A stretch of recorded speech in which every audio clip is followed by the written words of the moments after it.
Hello विद्यार्थी मित्रों, केम छो बधा? मजामां ने? स्टडी केवुं चाले छे? मस्त, वेरी गुड, सारूं। तो चलो आज आपणे चैप्टर नंबर 5 अति महत्वनो प्रश्न मेंडलना एक संकरण प्रयोगनुं वर्णन करो एना विषे स्टडी करीए। बहु सरस प्रश्न छे अने मोस्ट इम्पोर्टન્ટ प्रश्न छे, बराबर छे। परीक्षामां वारंवार पूछातो प्रश्न छे, समझ पड़ी? एक संकरण એટલે શું? એક લક્ષણને ધ્યાનમાં રાખીને સંકરણ કરાવ્યું. Okay, clear? નર અને માદા છોડ વચ્ચે ફલન કરાવ્યું, બરાબર. એક જ લક્ષણને ધ્યાનમાં રાખીને નર અને માદા છોડ વચ્ચે ફલન કરાવ્યું. આ પ્રયોગને એક સંકરણનો પ્રયોગ કહે છે, બરાબર છે. આ પ્રશ્ન 4 માર્કમાં, કેટલીક વાર 3 માર્કમાં પણ પૂછી શકાય. ઓકે બેટા, ઇંગ્લિશમાં એને મોનો હાઇબ્રિડ એક્સપેરિમેન્ટ કહે છે, બરાબર છે. અને બીજું નામ ઇનહેરિટન્સ ઓફ વન જીન, મતલબ એક જનીનનું વારસાગમન. ગુજરાતીમાં એને શું કહેવામાં આવે છે બેટા? એક જનીનનું વારસાગમન સમજાવો. આવું પૂછે તો પણ જવાબમાં શું લખવાનું? મેન્ડેલનો એક સંકરણનો પ્રયોગ. ક્લિયર? સારું, ચલો. તો પહેલાં વ્યાખ્યા જોઈએ. વ્યાખ્યા તો તમને આવડે જ છે, હમણાં જ કરીએ આપણે બેટા, હા ને દીકરા? તો ભાઈ, મેન્ડલે વટાણાના છોડમાં એક જ લક્ષણના વારસાગમનને ધ્યાનમાં રાખી જે પ્રયોગો કર્યા હતા તેને એક સંકરણનો પ્રયોગ કહેવામાં આવે છે. સમજ પડી ગઈ કે અહીંયા મેન્ડલે કયા છોડ વાપર્યા છે? વટાણાનો છોડ, બરાબર છે. થોડું આગળનું યાદ કરી લો દીકરા. વટાણાના છોડનું વૈજ્ઞાનિક નામ શું હતું? પીસમ સટાઇવમ. યાદ આવ્યું? યસ. તો પીસમ સટાઇવમમાં કેટલા વિરોધાભાસી લક્ષણો હતા? યાદ કરો, 7 હતા, બરાબર છે. વિરોધાભાસી લક્ષણ એટલે શું? ધારો કે એક લક્ષણ ઊંચાઈનું છે તો વટાણામાં 2 પ્રકારના છોડ મળે, ઊંચા છોડ, નીચા છોડ. સમજ્યા? યાદ આવી બેટા? બીજું લક્ષણ હતું વટાણાનો આકાર, બરાબર. વટાણાના બીજનો આકાર 2 પ્રકારનો હોય, ગોળ બીજ અને ખરબચડા બીજ. સમજ પડી ગઈ? તો એકબીજાથી આ વિરુદ્ધ લક્ષણો છે એને વિરુદ્ધાભાસી લક્ષણો કહેવામાં આવે છે. તો અહીં ફક્ત એક જ લક્ષણને ધ્યાનમાં રાખ્યું, બાકીના અન્ય લક્ષણોને ધ્યાનમાં નથી રાખ્યા કે એક જ લક્ષણ એક વનસ્પતિમાંથી એની બીજી પેઢીમાં કેવી રીતે વારસામાં ઉતરે છે.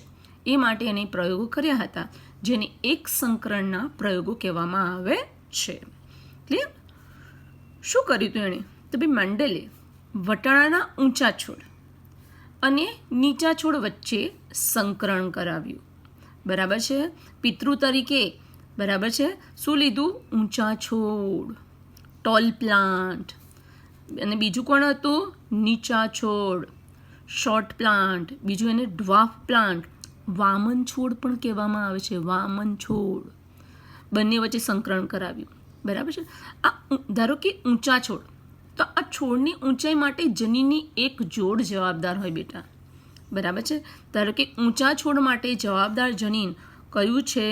કેપિટલ ટીટી, બરાબર. કે જે વનસ્પતિમાં કેપિટલ ટીટી આવું જનીન હોય તો એ છોડ કેવા હોય? એ વનસ્પતિ કેવી હોય? ઊંચી હોય, કારણ કે ઊંચાઈ માટેનું જનીન કોણ છે? Capital T. અહીંયા તો સમયુગ્મી અવસ્થામાં છે. સમયુગ્મી મીન્સ કેપિટલ ટી, બંને કેપિટલ ટી જ છે, બંને પ્રભાવી જનીન છે.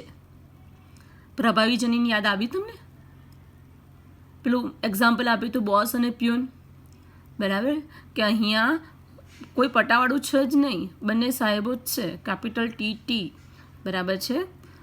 ઓકે, તો ભાઈ કેપિટલ ટી જે વનસ્પતિમાં હોય એ છોડને ઊંચા છોડ કહે છે. અને નીચા છોડ માટે જવાબદાર જનીન પ્રકાર કયો હશે બેટા? Small TT. તો જે વનસ્પતિમાં સ્મોલ ટીટી હશે એ છોડ કેવો હશે બેટા? નીચો છોડ હશે, વામન છોડ હશે. તો આ બંને વચ્ચે સંકરણ કરાવ્યું એટલે એની સંતતિ મળી, બરાબર છે. ઓકે, અને જે સંતતિ મળે છે એને કઈ પેઢી કહેવામાં આવે છે? પ્રથમ પેઢી કહેવામાં આવે છે, F1 પેઢી કહેવામાં આવે છે. ક્લિયર? સેકન્ડ સ્ટેપ ખબર પડી ગઈ કે મેન્ડલે વટાણાના ઊંચા છોડ અને નીચા છોડ વચ્ચે સંકરણ કરાવ્યું અને પ્રથમ પેઢીની સંતતિ મેળવી. પહેલાં હું તમને ચાર્ટ સમજાવી દઉં ને એટલે આખી થિયરી મસ્ત આવડી જશે. ઓકે બેટા, સરસ ચાર્ટ છે. ચલો આવી જાઓ. ચલો, પિતૃ તરીકે, પિતૃ એટલે પી એટલે પેરેન્ટ. પિતૃ તરીકે 2 વનસ્પતિ લીધી. ઊંચા છોડ કે જેનું જનીન બંધારણ શું હતું? Capital TT. અને નીચા છોડ જેનું જનીન બંધારણ શું હતું? Small TT. બરાબર છે. આને નર તરીકે લીધો, જ્યારે ઊંચા છોડને શેના તરીકે લીધું બેટા? માદા તરીકે લીધો. સમજ પડી? ક્લિયર? સારું. હવે આ ઊંચા છોડમાં કયું છે જનીન? Capital TT. બરાબર. અને અહીંયા સ્મોલ ટીટી એટલે આ નીચે છે. બરાબર. હવે આમાંથી જન્યુઓ નિર્માણ થશે. બરાબર છે. આને માદા તરીકે લીધું છે, આમાંથી માદા જન્યુ નિર્માણ થશે. બરાબર છે. ક્લિયર? ઓકે. હવે જ્યારે આપણે ભણી ગયા ધોરણ 11માં ચેપ્ટર નંબર 10, યાદ કરો, સમવિભાજન અને અર્ધીકરણ. યાદ આવ્યું? સમવિભાજન ક્યારે થાય છે? કે જ્યારે આપણા શરીરની સામાન્ય વૃદ્ધિ અને વિકાસ થાય ત્યારે સમવિભાજન થાય છે. યુગ્મનજ બન્યું, આપણને ખબર છે યુગ્મનજ ક્યારે બને. સમજો હા બેટા, આ કોન્સેપ્ટ સમજવા જેવું છે બેટા. કે ભાઈ પિતાના શુક્રકોષે માતાના અંડકોષનું ફલન કર્યું. બરાબર છે. પિતાના શુક્રકોષે માતાના અંડકોષનું ફલન કર્યું અને એમાંથી બની યુગ્મનજ. ક્લિયર? હવે આ યુગ્મનજનું સમવિભાજન થશે. બરાબર. અને એમાંથી વારંવાર સમવિભાજન થતાં સમગ્ર સજીવ દેહનું નિર્માણ થશે, નવા સજીવનું નિર્માણ થઈ જશે. બરાબર છે. તો અર્ધીકરણ મેડમ ક્યારે થાય? કે અર્ધીકરણ ક્યારે થાય? કે જ્યારે જન્યુઓનું નિર્માણ થાય. નરજન્યુ, માદાજન્યુ, અંડકોષ, શુક્રકોષ. બરાબર છે. કે આમ જ્યારે જન્યુઓનું નિર્માણ થાય છે ત્યારે શું થાય છે? કયા પ્રકારનું કોષ વિભાજન થાય છે? અર્ધીકરણ પ્રકારનું કોષ વિભાજન થાય છે.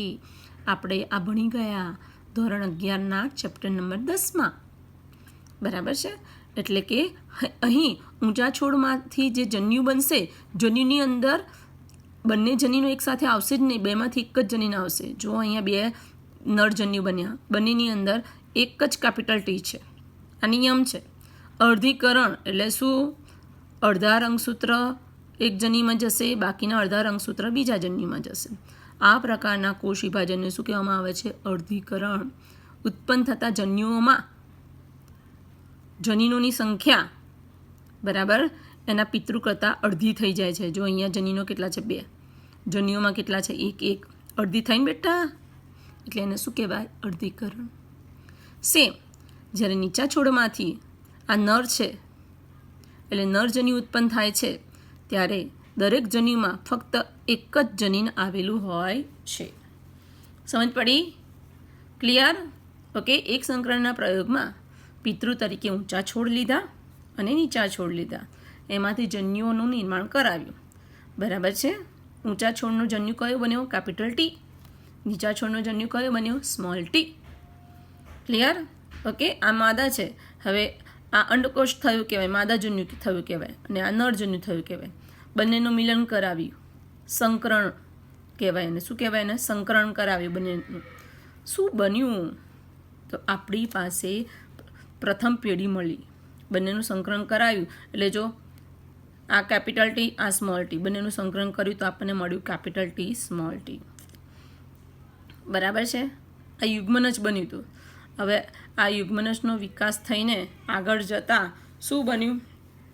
ફળ બન્યું. ફળની અંદર બીજ બન્યા, વટાણાના બીજ. અને આ બીજને જ્યારે મેં રોપ્યા ને ત્યારે એ છોડ કેવો પ્રાપ્ત થયો? મને ઊંચો છોડ પ્રાપ્ત થયો. કેવો પ્રાપ્ત થયો? ઊંચો છોડ. ખબર પડી? ક્લિયર? પ્રથમ પેઢીનું જનીન બંધારણ શું હતું? Capital T, small T. આ કઈથી આવ્યું? તો આ પિતૃના જન્યુઓ હતા કેપિટલ ટી વાળા, આ પિતૃના જન્યુ હતા સ્મોલ ટી વાળા. બંને વચ્ચે સંકરણ કરાવ્યું, બંને વચ્ચે આપણે ફલન કરાવ્યું. બરાબર છે. એક પિતૃમાંથી એક જનીન આવ્યું, બીજા પિતૃમાંથી એક જનીન આવ્યું, એટલે કેપિટલ ટી અને આ છે સ્મોલ ટી. ખબર પડી? હવે આ સંતતિને આપણે ઉછેરવામાં આવી તો આપણને કેવો છોડ પ્રાપ્ત થયો? ઊંચો છોડ. બરાબર છે. તો પ્રથમ પેઢીમાં આપણને ઊંચા એક જ પિતૃના લક્ષણો પ્રાપ્ત થાય છે. આ ઊંચો છોડ હતો એટલે આ ઊંચો છોડ પ્રાપ્ત થયો, પરંતુ નીચો છોડ પ્રાપ્ત થયો નહીં. જેટલા છોડ હતા બધા જ ઊંચા હતા. બરાબર છે. એક પણ નીચો છોડ પ્રાપ્ત થયો નહીં. સમજ પડી? ક્લિયર? તો પ્રથમ પેઢીની અંદર જે સંતતિ મળી એમાં ફક્ત એક જ પિતૃના લક્ષણો જોવા મળ્યા હતા. બરાબર છે. જ્યારે અન્ય નીચો છોડ પ્રાપ્ત થયો નહીં, અન્ય પિતૃના લક્ષણો જોવા મળ્યા નહીં. બરાબર. પછી મેન્ડેલે શું કર્યું? તો મેન્ડેલે હવે નીચા છોડ મેન્ડેલે શું કર્યું કે જે આપણને ઊંચા છોડ મળ્યા કેપિટલ ટી સ્મોલ ટી, એનું એવા જ પ્રકારના છોડ સાથે સ્વફલન કરાવ્યું. સ્વફલન એટલે શું? Copy to copy. દેખો, કેપિટલ ટી સ્મોલ ટી, બરાબર. એ જ જનીન બંધારણ ધરાવતા છોડ સાથે શું કરાવ્યું? સ્વફલન કરાવ્યું. આ છોડ ઊંચા, આ છોડ ઊંચા. બરાબર છે. અહીંયા કેપિટલ ટી જનીન બોસ છે. શું છે? બોસ છે. અને સ્મોલ ટી શું છે? શું છે? બોલો. પટાવાળો છે. જ્યાં સુધી બોસ હોય ત્યાં સુધી પટાવાળાનું ચાલે નહીં. મીન્સ જ્યાં સુધી કેપિટલ ટી હશે ત્યાં સુધી છોડ ઊંચો જ હશે. બરાબર છે. સ્મોલ ટીનું ચાલે નહીં. છોડ ક્યારેય નીચો હશે નહીં. ક્યારે? જો કેપિટલ ટી સ્મોલ ટી હશે તો છોડ હંમેશા ઊંચો જ હશે. છોડ નીચો ક્યારે હશે? જ્યારે બંને સ્મોલ ટી હશે. બરાબર છે. ક્લિયર? કે બોસ ઓફિસમાં ના હોય તો પટાવાળો સાહેબ બની જાય, ત્યારે પટાવાળાનું ચાલે. બરાબર. આપણો બોસ કોણ છે? Capital T. કે જ્યાં કેપિટલ ટીની હાજરી હશે ત્યાં છોડ હંમેશા ઊંચા જ હશે. મગજમાં સેટ કરી દો. બરાબર છે. કારણ કે બોસ છે પ્રભાવી જનીન છે. બરાબર છે. અને બાજુમાં સ્મોલ ટી છે, પટ્ટાવાળો છે, પ્રચ્છન્ન જનીન છે. પ્રચ્છન્ન જનીન એટલે શું? જે જનીન પ્રભાવી જનીનની હાજરીમાં પોતાનું લક્ષણ વ્યક્ત ના કરી શકે તેને પ્રચ્છન્ન જનીન કહેવામાં આવે છે. સ્મોલ ટી કેપિટલ ટીની હાજરીમાં વામન છોડ એટલે કે નીચો છોડ ઉત્પન્ન કરી શકતો નથી, તેથી તેને પ્રચ્છન્ન જનીન કહેવાય. બરાબર છે. અને કેપિટલ ટી પ્રભાવી જનીન કહેવાય. એ પોતાનું લક્ષણ પ્રદર્શિત કરે જ છે, તેને પ્રભાવી કહેવાય. સમજ પડી? તો ભાઈ આ મેન્ડેલે શું કર્યું? F1 પેઢીના 2 છોડ લીધા, ઊંચા છોડ, બંને વચ્ચે સ્વફલન કરાવ્યું. હવે આમાંથી કયા જન્યુઓ બને જોઈએ? આપણને ખબર છે કે જન્યુઓનું નિર્માણ શેના દ્વારા થાય છે? ભાઈ અર્ધીકરણ દ્વારા થાય છે. જોજો હા બેટા, આમાંથી 2 પ્રકારના જન્યુઓ બને. અડધા જન્યુઓમાં શું હશે? Capital T. જ્યારે અડધા જન્યુઓમાં શું હશે? Small T. જોજો હા બેટા, ધ્યાન રાખજો. જ્યારે આમાં અડધા જન્યુઓમાં શું હશે? Capital T. અડધામાં હશે સ્મોલ ટી. સમજ પડી ગઈ? ક્લિયર? ઓકે, સારું. હવે એણે શું કરાવ્યું? ફલન કરાવ્યું. ચાલો આપણે કરાવી દઈએ. કેવી રીતે? ધ્યાન રાખજો. આ કેપિટલ ટીનું, બરાબર, આ કેપિટલ ટી અને આ સ્મોલ ટી, આ જન્યુઓ, આ એક પિતૃના, આ 2 જન્યુઓ આ પિતૃના. બરાબર છે. તો આ કેપિટલ ટીનું આ કેપિટલ ટી સાથે જોડાણ કર્યું. Capital T. જોજો, આ કેપિટલ ટીનું આ સ્મોલ ટી સાથે જોડાણ કર્યું. Capital T small T. સમજી ગયા? Small T capital T. હંમેશા કેપિટલ પહેલાં લખવાનું એટલે ભૂલ પડે નહીં. એટલે કે સ્મોલ ટી કેપિટલ ટી. બરાબર.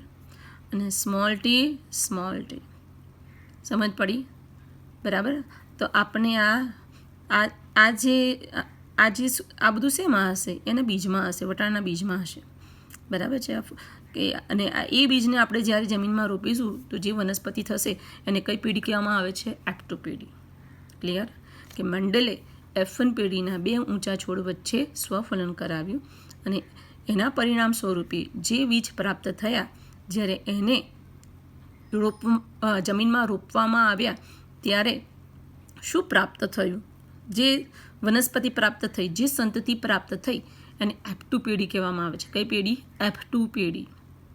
સમજી ગયા? ક્લિયર? હવે યાદ કરો પેલો નિયમ, બોસ-પ્યુનનો નિયમ. શું દેખાય છે અહીંયા? Capital T. કેપિટલ ટી એટલે બોસ, પ્રભાવી જનીન. છોડ કેવો હશે બેટા? ઊંચો હશે. અહીંયા શું દેખાય છે? Capital T small T. દેખાયું? બોસ તો છે જ એક, બરાબર. તો આ છોડ પણ કેવો હશે? ઊંચો. અહીંયા કેપિટલ ટી સ્મોલ ટી, આ છોડ પણ કેવો હશે? ઊંચો. કેમ ઊંચું છે? અહીં પ્રભાવી જનીન કેપિટલ ટી છે, બોસ કોણ છે? Capital T. બરાબર. એની સંખ્યા 2 હોય કે 1 હોય, લક્ષણમાં શું હશે? ઊંચો છોડ જ આપણને પ્રાપ્ત થશે. મતલબ કે ભાઈ 4માંથી 3 છોડ ઊંચા પ્રાપ્ત થયા. 75% છોડ કેવા પ્રાપ્ત થયા બેટા? ઊંચા પ્રાપ્ત થયા.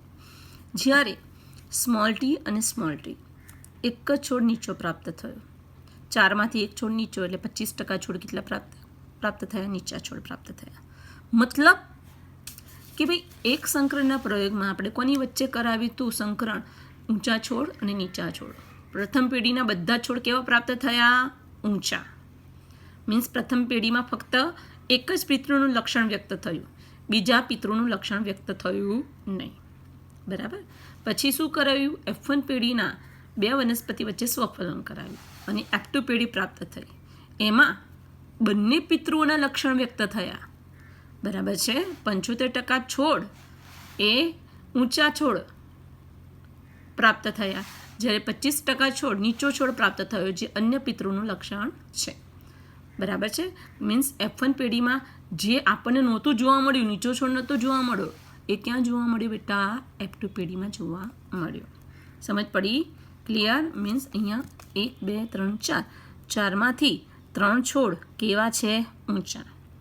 અને આ 4માંથી એક જ છોડ કેવો છે? નીચો. એટલે 1/4 છોડ આપણને નીચા પ્રાપ્ત થયા F2 પેઢીમાં અને 3/4 છોડ ઊંચા પ્રાપ્ત થયા. સમજ પડી? નીચા કેટલા? 1/4 25%, જ્યારે ઊંચા છોડ કેટલા પ્રાપ્ત થયા? 75%, 3/4 પ્રાપ્ત થયા. સમજ પડી ગયા? એકવાર આ ચાર્ટ સમજી લે ને એટલે મસ્ત થિયરી આવડી જાય બેટા. ચલો ફટાફટ જોઈએ. મસ્ત થિયરી છે. ચલો કે ભાઈ મેન્ડલે વટાણાના ઊંચા છોડ કેપિટલ ટી અને નીચા છોડ વચ્ચે સંકરણ કરાવ્યું અને પ્રથમ પેઢીની સંતતિ મેળવી. મેન્ડલે F1 પેઢીમાં જોયું કે બધા જ છોડ ઊંચા હતા, જે પોતાના એક ઊંચા પિતૃને સમાન હતા, પરંતુ F1 પેઢીમાં કોઈ પણ છોડ નીચા ન હતા. યાદ આવ્યું? જો બધા છોડ અહીંયા ઊંચા, કોઈ નીચું છોડ નહીં F1 પેઢીમાં. બરાબર. સારું. તેમણે જોયું કે F1 સંતતિમાં 2માંથી 1 પિતૃના લક્ષણોની અભિવ્યક્તિ થાય છે. બરાબર. કે F1 સંતતિમાં છોડ બધા ઊંચા જ છે, કોઈ નીચો નથી. એટલે કે આ 2 લક્ષણો હતા, એમાંથી એક જ લક્ષણની અહીંયા અભિવ્યક્તિ થઈ. બીજા પિતૃના લક્ષણ અભિવ્યક્ત થતા નથી. અભિવ્યક્ત થવું એટલે શું? લક્ષણ રજૂ થવું. બરાબર. અહીંયા કયા લક્ષણને ધ્યાનમાં રાખ્યું? છોડની ઊંચાઈ. ઊંચો છોડ, નીચો છોડ. બરાબર છે. પ્રથમ પેઢીમાં ઊંચો છોડનું લક્ષણ પ્રાપ્ત થયું. સમજ પડી? ક્લિયર? નીચા છોડનું લક્ષણ પ્રાપ્ત થતું નથી. સારું. F1 પેઢીના બધા જ ઊંચા છોડનું સ્વફલન કરાવતા F2 પેઢીમાં 25% છોડ નીચા હતા. જો ઓલા 25% છોડ નીચા, જ્યારે 75% છોડ ઊંચા હતા. દેખાયા? આ બંને છોડ તેમના પિતૃ છોડને સમાન લક્ષણો ધરાવતા હતા. યસ. 75% ઊંચા છોડવાળું લક્ષણ, એક પિતૃ હતું ને ઊંચા છોડવાળું. યસ. અને આ 25% નીચા છોડનું લક્ષણ અહીંયા અભિવ્યક્ત થયું. બરાબર છે? સમજ પડી? ઓકે. આ બંને છોડ તેમના પિતૃ છોડને સમાન લક્ષણો ધરાવતા હતા. વચગાળાની અભિવ્યક્તિ જોવા મળી નહીં. વચગાળાની અભિવ્યક્તિ એટલે શું? છોડ કાં તો ઊંચો હોય કાં તો નીચો હોય. અહીંયા કોઈ વચ્ચે મધ્યમ ઊંચાઈનો છોડ પ્રાપ્ત થયો નહીં. 2 પ્રકારના છોડ પ્રાપ્ત થયા, ઊંચો છોડ, બીજો નીચો છોડ. વચ્ચે વચગાળાની અભિવ્યક્તિ એટલે શું? મધ્યમ ઊંચાઈનો છોડ પ્રાપ્ત થયો નહીં. સમજ પડી બેટા? ક્લિયર? તો આ શું હતો? એક સંકરણનો પ્રયોગ. કયા લક્ષણને અહીંયા ધ્યાનમાં રાખ્યું? છોડની ઊંચાઈનું લક્ષણ. બરાબર છે? ક્લિયર? મેન્ડલે ટોટલ કેટલા વિરોધાભાસી લક્ષણનો અભ્યાસ કર્યો હતો? 7. બરાબર. અહીંયા એક લક્ષણનો એક સંકરણનો પ્રયોગ કર્યો, એ રીતે બાકીના 6 લક્ષણનો પણ સેમ ટુ સેમ પ્રયોગ કર્યો. બરાબર છે, ક્લિયર, અને એને એક સરખું જ રિઝલ્ટ પ્રાપ્ત થયું, બરાબર છે, ક્લિયર, ઓકે.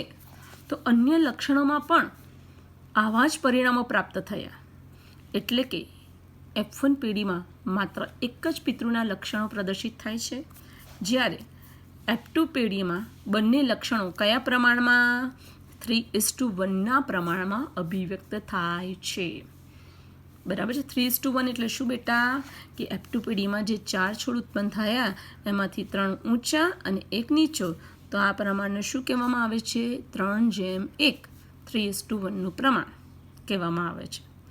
સમજ પડી ગઈ, ક્લિયર, ઓકે.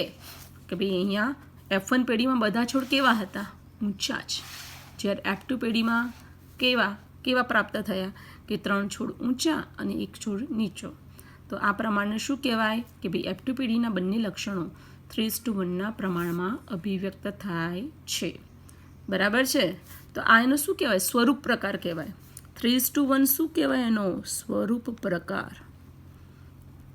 પરીક્ષામાં પૂછે, મેન્ડલના એક સંકરણનો પ્રયોગનો સ્વરૂપ પ્રકાર દર્શાવો. સ્વરૂપ પ્રકાર એટલે શું, કેવા દેખાય છે, F2 પેઢીમાં છોડ કેવા દેખાય છે, 3 ઊંચા અને 1 નીચો. અને બીજો અહીં અગત્યનો પોઈન્ટ આવે છે, જનીન પ્રકાર. એક સંકરણના પ્રયોગમાં જે F2 પેઢીમાં છોડ મળે એનો જનીન પ્રકાર મળવો, બરાબર છે. કેટલા પ્રકારના જનીન પ્રાપ્ત થયા, જો અહીંયા એક જનીન છે કેપિટલ TT, 2 કેવા પ્રાપ્ત થયા, કેપિટલ T સ્મોલ t, બરાબર છે, અને 1 પ્રાપ્ત થયો સ્મોલ tt. તો જનીન પ્રકાર કેવી રીતે લખી શકાય, જો હું જનીન પ્રકાર લખતા તમને શીખવાડું છું. કેપિટલ TT 1 એટલે 1, capital T small t, capital T small t 2 વાર એટલે 2, અને સ્મોલ tt એક જ મળ્યો, બરાબર. તો બેટા એક સંકરણ પ્રયોગનો જનીન પ્રકાર કયો થાય, તો આવું પરીક્ષામાં પૂછે તો જવાબમાં શું આવે, 1:2:1, બરાબર. કે કયા જનીનો કેપિટલ TT 1 વાર, કેપિટલ T સ્મોલ t 2 વાર આવ્યા, અને સ્મોલ TT 1 વાર, બરાબર. આ જનીન પ્રકાર કહેવાય. અને જ્યાં કેપિટલ T હાજર હશે એ છોડ બધા ઊંચા હશે, કેપિટલ ટીને કારણે છોડ ઊંચા હોય છે, એનો સ્વરૂપ પ્રકાર કહેવાય, બરાબર. તો 3 છોડ ઊંચા અને સ્મોલ TT છે એટલે છોડ નીચો છે 1, તો આ એનો સ્વરૂપ પ્રકાર કહેવાય. તો આ હતી આપણી મોસ્ટ ઇમ્પોર્ટન્ટ થિયરી બેટા, બહુ સરસ થિયરી છે, બરાબર. 3 થી 4 વાર વિડીયો જુઓ, બરાબર. 2 થી 3 વાર લખીને ચાર્ટ મોડે કરી દો, થિયરી પણ મોડે કરી દો, સરસ આવડશે.